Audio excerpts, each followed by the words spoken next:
We welcome you in this occasion of remembering our people,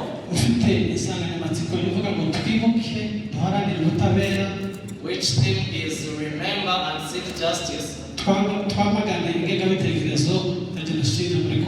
avoid the ideology of genocide in Congo. In the name of the survivors who are in the group of MUGATUMBA Foundation, and the other survivors who are in the families of those who are deceased. We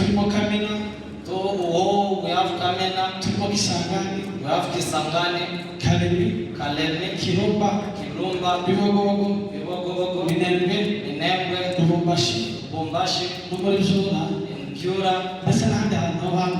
and elsewhere that we didn't mention. We thank everyone who is seated here today. We are remembering our people who died because of how they looked like and how they were operated, so that we can honor the deceased ones. Banyamulenge, stay strong. God will fulfill our wishes, which is the long-lasting peace, and never tortured again, and being killed in a very harmful way. In the book of John, chapter 14, verse 7, there is hope that when a tree is cut, it also rises again, and it has branches which are very powerful. That tree that was cut, it has grown now, it has branches, it has even fruits. Those young kids that were burnt and they were tortured, they have grown and they now have their own families. The peace that they didn't give us, we have now people standing in defense forces around the world. Ours were gone, but their names will stay on our hearts.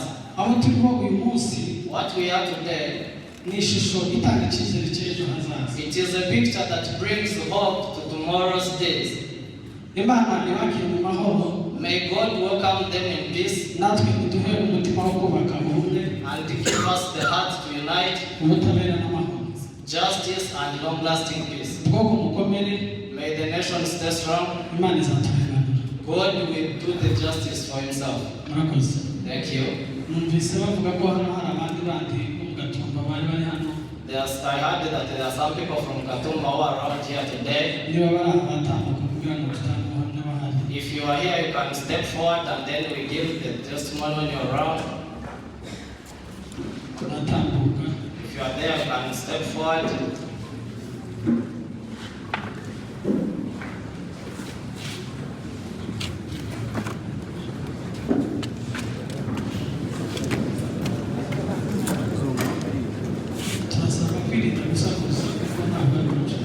I beg so that we should stay calm.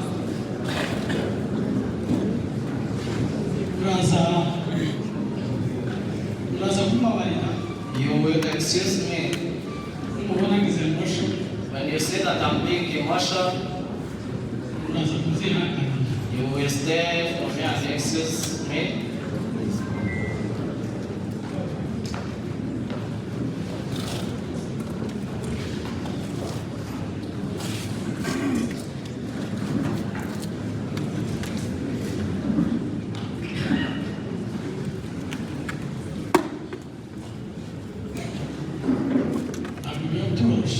It is not easy. When we reach this day, it's like I'm watching a movie that happened. That is the reason.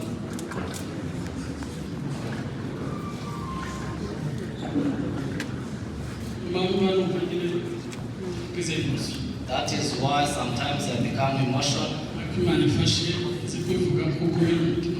God will help me so that I can say what is on my heart. Though it is hurting. We were living in Uvira as normal people. I was young, I was in my teenage years. And the war broke out in Bukavu.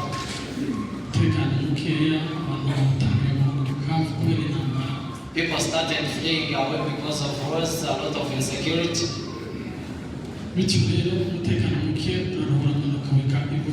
The insecurity continued until Uvira. When the insecurity arrived in Uvira, on our way to school, they used to abuse us, beat us. Ariko sindagira ngo nkubaze ubundi abanyamurenge ni bantu ki bisanze imurenge gute bisanze mu gatumba gute bisanze mu bibogobogo gute turagira ngo uduhereze mu ncamake imva n'imvano y'aho abanyamurenge baturutse murakoze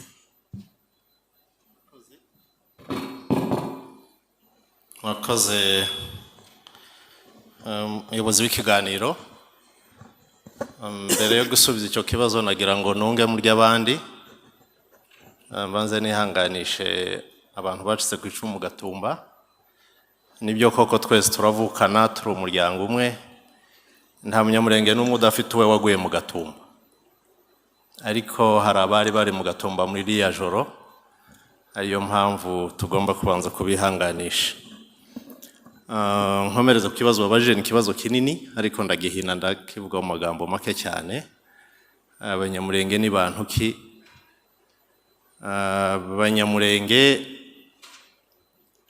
ni abantu baboneka mu bihugu by'akarere k'ibiyaga bigari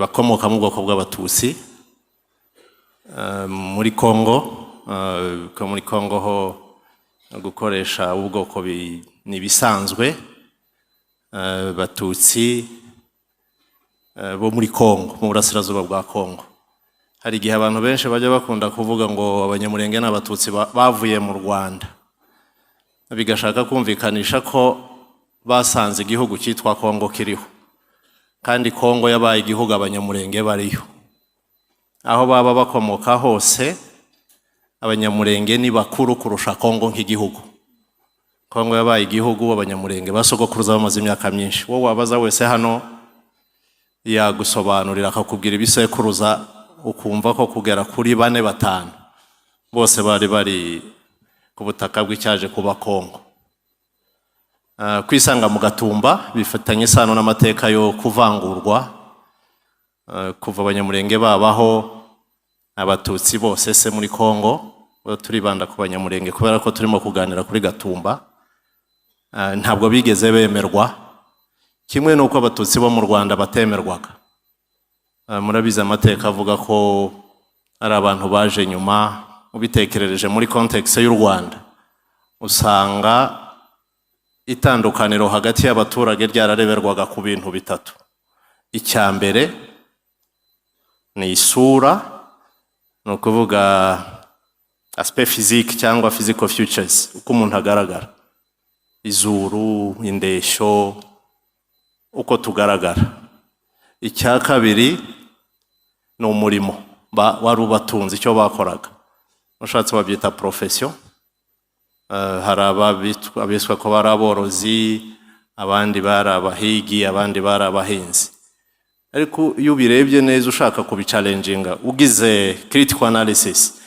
usanga uwitiriwe ubuhinzi ashobora kuba umworozi uwiswe umworozi ashobora kuba n'umuhigi kandi n'ingero twazibona so icya gatatu bareberagaho na inkomoko aho baturutse bamwe byitwa ko bari basanzwe muri aka karere haba muri Kongo haba mu Rwanda tugira bitwa basangwa butaka cyangwa babyiyita bisa n'ibyumvikanisha ko bo babushibutsemo noneho abandi bagahabwa bagashyirwa muri ka kantu ko kwitwa ko ari abimukira abatutsi bavuye mu burasirazuba mu We stayed there, we resumed to our normal life of praying every day.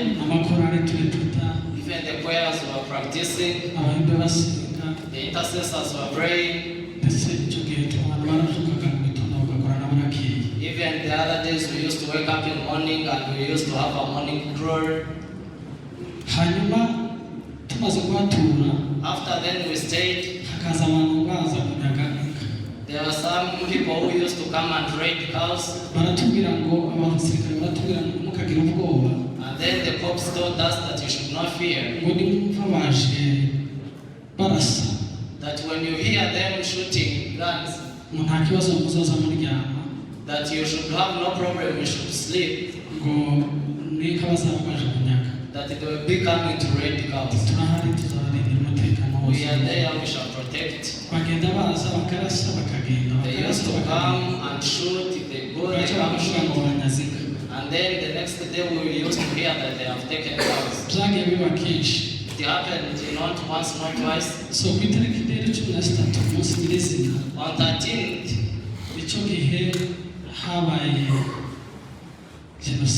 that is the day when genocide broke out.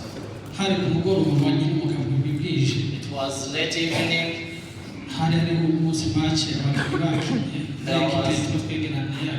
There was a match, there was a team called the Twegerana, and it was praying.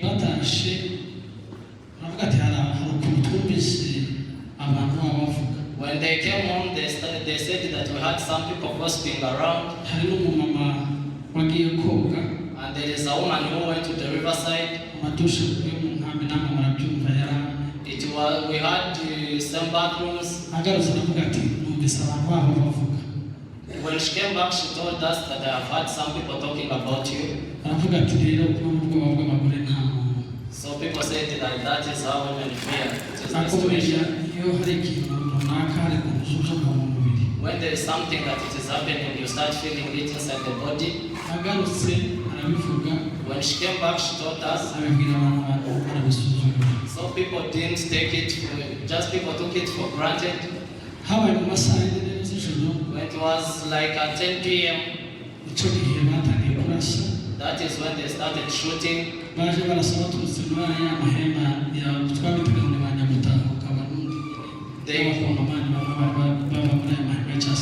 They came shooting from the sides of the green tents.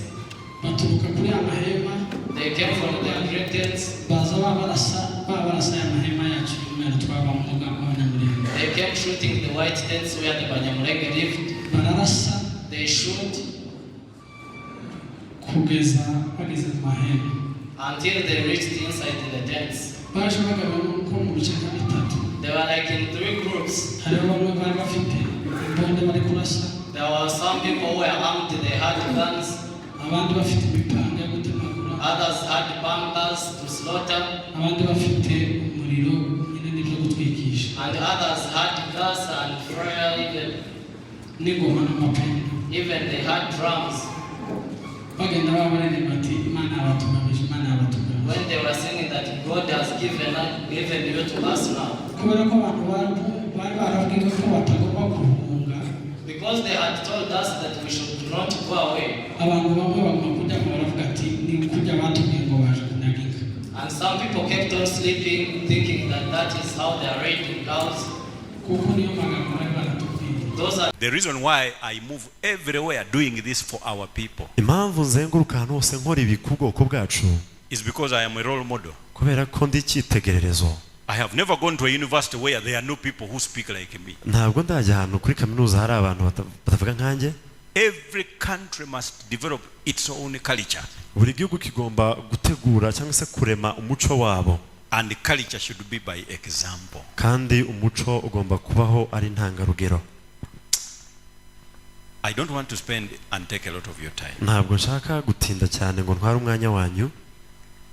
But I know ariko ndazi ngo that we have now become family. ngo twabaye umuryango. We are one family. turi umuryango umwe. Don't fear. mwitinya. Any problem, please, I am here. ikibazo cyacyo cyose ndahari. I have promised you that you don't need to pay. nabasezeranije ngo ntimukeneye kunyishura. But promise me that for the plight of our people, ndabasezeranya ngo kubaho neza ko abantu you are bacu also ready to die. namwe mwitegure gupfa. Your coming this side is not to run away from problems. Kuza kwanyu hano ntago ari guhunga ibibazo. I hope that is the case. Kanizere ko ariko bimeze. But to create a condition to reorganize. Kugira ngo mwaje hano ari nk'ikibuga kugira ngo musure mwitunganye. So that they can be solved once and for all. Kandi ngo muzabikemure bwarimwe na bose. That is what I live for. Icyo nicyo mbereyeho. If you find me quiet, iyo usanze ntujije, it is not that I have nothing to say. Ntabwo ari uko ndafite icyo kuvuga. But just like boxing. Ahubwo nk'ingumi cyangwa se gutera ikofi. Even if you are so angry, habe nubwo waba urakaye ute, you can only box better. Wakubita igipfunsi cyane if you first pull it behind. Iyo uyisubije inyuma. Not so. Siko bimeze. You cannot say that you are so angry. Ntabwo wavuga ngo urarakaye cyane. That you don't even have time to pull your box behind. Ngo ntabwo ufite umwanya wo gusubiza ukuboko inyuma ngo utere ikofe neza. You are refugees in order to aim better. Muri impunzi kugira ngo ejo muzaterere ikure cyane kandi heza. You are here to collect strength. Muri hano guhaha imbaraga n'ubushobozi. Don't feel comfortable. Mwikumva ko mwanyuzwe mwashitse. Think about how best we can get back. Mutekereze uburyo bwiza kandi bukomeye twasubira mu rugo. How quickly and urgent we should get back. Ese ni gute twasubira byihutirwa cyane. And you must all think about each. Kandi mutegezwa gutekereza kuri buri your contribution to a better return to the country. Ku musanzu mwiza wo gusubira kwanyu iwanyu mu gihugu. It may not be now. Birashobora kutaba none. But it is certainly not never. Ariko ntabwo bitazigera bizabaho. Don't be in a hurry. Mwikwihuta. I told you. Nababwiye. There is no deadline to success. Nta gihe ntarengwa cyo gutera imbere. So don't act as if there is a deadline. Mwibaho nkaho hari igihe ntarengwa nkaho igihe cyashize. Work. Mukore. In such a way. Mu buryo. That it is impossible for you to lose. Bitazoroha ngo mutsindwe. We cannot lose this battle. Ntabwo tuzigera dutsindwa urugamba. We want our land. Dukeneye ubutaka bwacu. And land is in a country. Kandi ubwo butaka buri mu gihugu. If politicians don't allow us to have back our land. Nimba abanyapolitiki bataduha uburenganzira bwo kugira ubwo butaka bwacu. Let us take over and we become the politicians. Mureke rero natwe tuba abanyapolitiki. Because it is easier. Kuko biroroshye. To grant our own selves our land. Kwisubiza ubutaka bwacu. If they have made it difficult. Kandi nimba babikomeje ko bigoye. I'm not saying I want you to go for war. Ntabwo ndi kubashora mu ntambara ngo mujye mu ntambara. But I have not stopped you from doing it. So for me, ntabwo mbabujije kubikora. Yes, I don't want anybody to think I am stopping you from going for war. Ntimugire ngo ndi kubabuza urugamba. No, I have not done that. Oya ntabwo nababujije. In fact, I don't promise anyone. Ahubwo ntabwo nsezeranya umuntu umwe muri mwe. That when you choose war, I will not support you. Ngo nimba uhisamo intambara sizagushigikira. I will be guilty because I will be found on the front line. Zaba umunyabyaha kuko nzasangwa imbere ku murongo w'urugamba. Because that will be biblical. Ibyo bintu bizaba bitafite ubumuntu. When you look at Genesis, urebye itangiriro, Exodus, kuva, Leviticus, Abalewi, Numbers, Kubara, Deuteronomy, gutegeka kwa kabiri, Yoshua, Judges, abacamanza, Ruth, Kings, Abami, Chronicles, Ingoma, they all moved through battles. Bose bagendeye mu buzima bw'intambara. Nobody lacked a weapon throughout the Bible. Bose bagiraga intwaro, ntawe utaragiraga intwaro muri Bibiliya.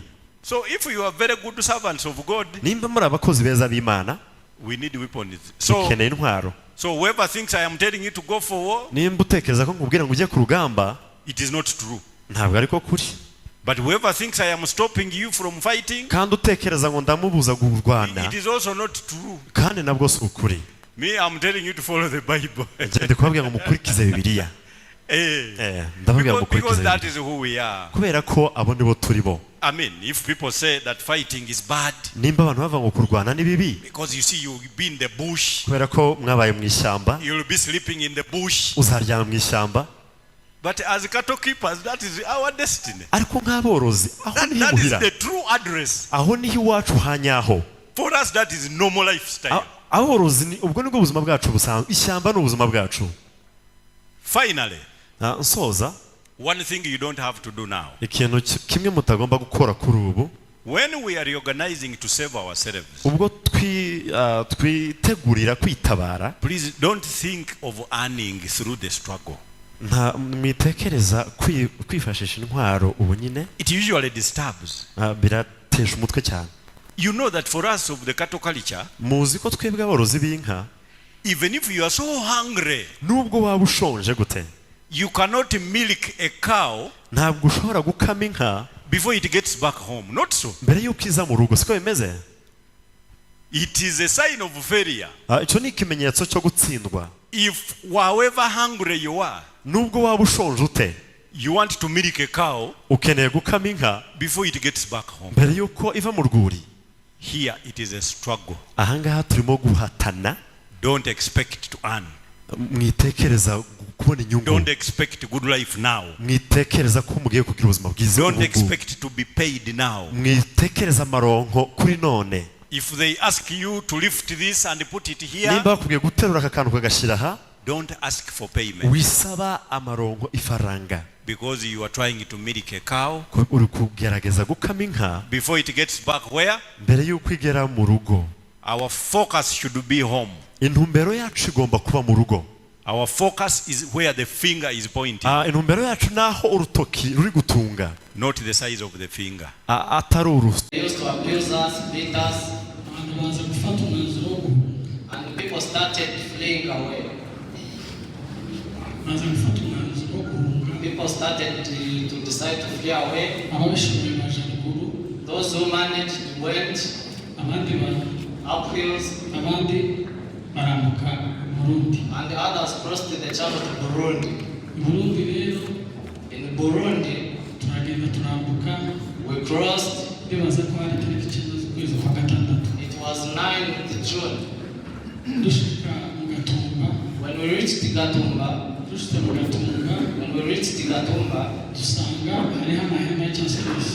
we found there the green tents. They had built green tents. There were 3 or 2 lines. When we reached Gatumba, it was the entrance. When we reached, UN built our own tents.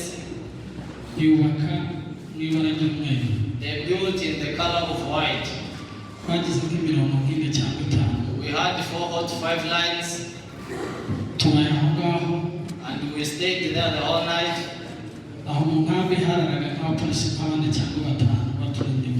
We had 4 to 5 cops who were keeping our security. In Akwe, there were another barracks of police and military.